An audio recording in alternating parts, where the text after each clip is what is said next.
Welcome back, Focus learners and future Canadian permanent residents. Let's jump right into this. You're here because you want that top-tier CLB 9+ score on the CELPIP exam.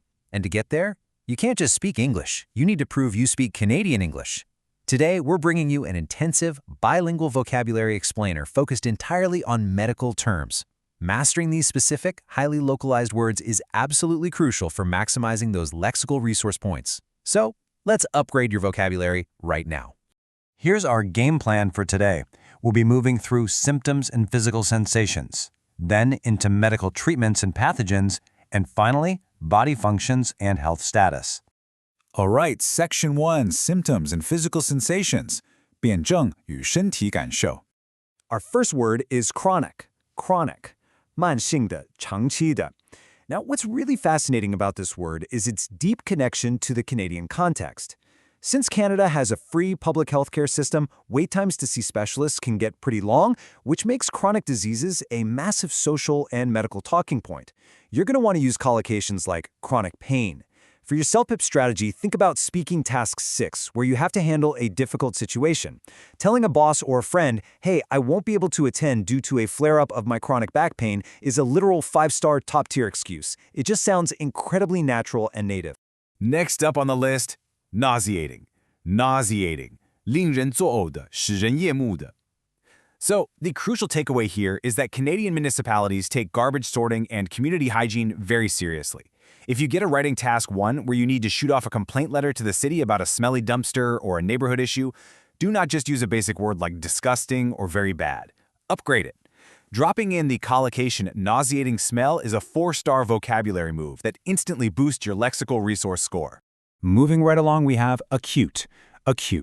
急性的,严重的,敏锐的. This is basically the direct contrast to chronic. Up here in Canada, hospital emergency rooms and intensive care wards are officially known as acute care units. It's a mid to high difficulty word rated 4 stars for importance. As for your CELPIP strategy, keep your ears wide open in listening part 5. When you hear everyday conversations in medical settings, they'll often contrast a sudden acute infection that needs immediate treatment with a long-term chronic one. Let's take a look at this next one. Insomnia. 失眠,失眠症. You know, Canadian workplace culture places a massive emphasis on stress management and mental well-being. If you need to explain why someone is performing poorly or just looks totally exhausted, using the collocation, suffering from severe insomnia, sounds so much more professional. It garners way more sympathy than simply saying they can't sleep. Over in Speaking Task 1, where you might be giving advice to a burnt-out colleague, recommending they cut caffeine because of their insomnia is a brilliant, high-scoring strategy. Wrapping up this first section, we have pulse. 脉搏. This is an essential 3-star foundational vocabulary word. You'll want to use collocations like weak pulse or set pulse racing. In the Canadian healthcare context, if you ever walk into a walk-in clinic or an ER triage desk, literally the very first thing the triage nurse will do is check your blood pressure and your pulse. It's a foundational term you absolutely must recognize. Okay, moving into Section 2, Medical Treatment and Pathogens. 医疗,治疗与病原体.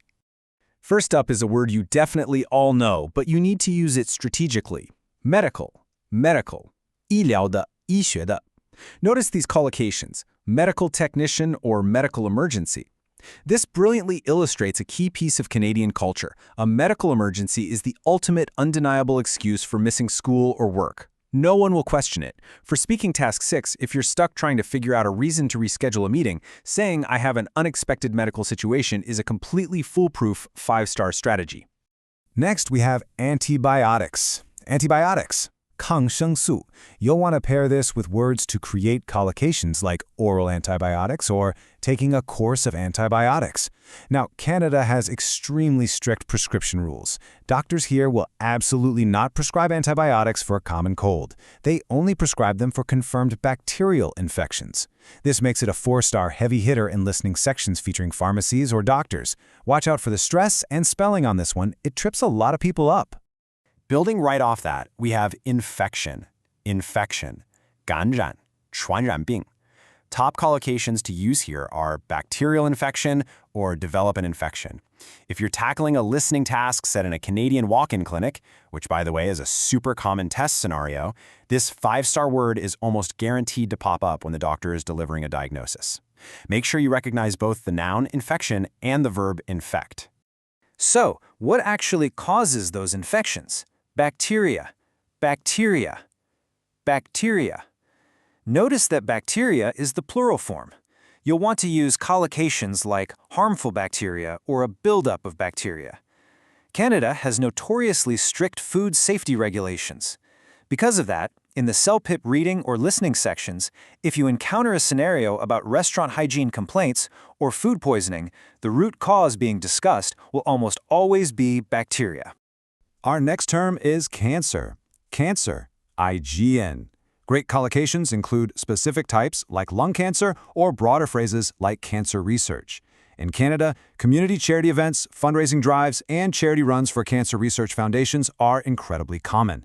That means this 3-star word pops up all the time in the CELPIP reading and listening sections that focus on local community events. Wrapping up this section is a crucial logic word.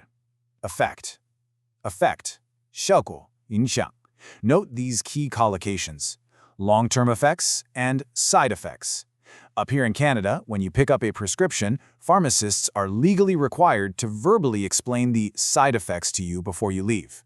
For your exam, this is a total 5-star word. In writing task 2, if you're answering a survey about public health, processed foods, or lifestyle habits, structuring your argument around long-term effects is a mandatory CLB 9+ move. Let's head into our final stretch, Section 3, Body Functions and Health Status, 身体机能与健康状态. We're starting off with the challenging one, metabolism. Metabolism, 新陈代谢. You'll see collocations like slow metabolism or high metabolism. Canada has a massive, thriving fitness culture, and dietitians are heavily regulated professionals here. They are constantly talking about how to boost metabolism. I do want to warn you about the spelling and pronunciation of this word. It is tricky. You will mostly see this 3-star high-level vocabulary word in Reading Part 4 scientific articles discussing aging or weight gain.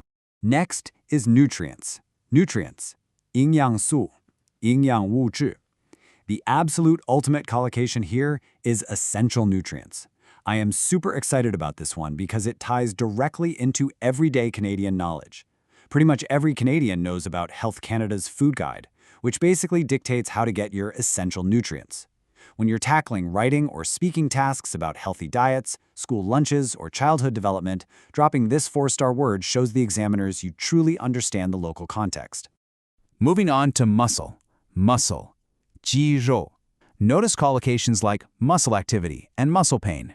Here's a fantastic cultural tip for you. Many Canadians have extended health benefits through their employers, which often cover free visits to a physiotherapist to treat muscle pain from sports injuries. If you are discussing an injury or physical recovery in your speaking or writing tasks, combining the phrase muscle pain with a mention of extended health benefits will make you sound exactly like a true Canadian local. And our final vocabulary word for today's explainer is unbalanced. Unbalanced, 不平衡的,失衡的. This is a highly versatile word. You can say unbalanced diet when talking about physical health, or emotionally unbalanced for mental health. Canadian society talks constantly about work-life balance. This makes unbalanced the ultimate 4-star versatile word for writing task 2. When you need to describe the root cause of a modern societal issue, whether it's poor physical health from fast food or mental burnout from stressful modern lifestyles, this should absolutely be your go-to word. So here's the big question. How will you deploy these 15 Canadian health terms in your next CELPIP exam to secure that CLB 9+? 你将如何在此思培考试中运用这15个加拿大医疗词汇来确保获得 CLB 9+? Knowing the words is only half the battle, right? Using the exact collocations we discussed today in your mock tests is where the real magic happens. Mastering this highly localized vocabulary is the absolute key to proving your true Canadian integration. So I leave you with this thought.